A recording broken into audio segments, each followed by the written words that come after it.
Alam mo yung style yung bigyan mo na kaya. Well, ito is 4 o'clock.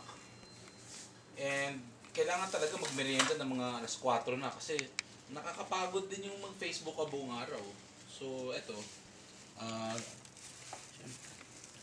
hindi ka siguro tatagal sa mundo kung araw-araw naman mga ginawa ng Diyos, kinakain mo, spam.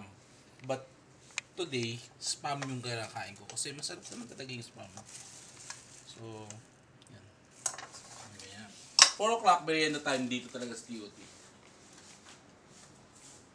Nakaka-recollect ako mga thoughts ko. Tapos, naisip ko yung mga bagong idea habang nakakain ako merienda. Like, well, today wala pa akong bagong idea. Wala pa. Honestly, wala pa akong bagong idea today. Siguro, pag natapos ko yung pandesal na ito na may palaman na spam, may bagong idea na ako. I pray to God, may bagong idea.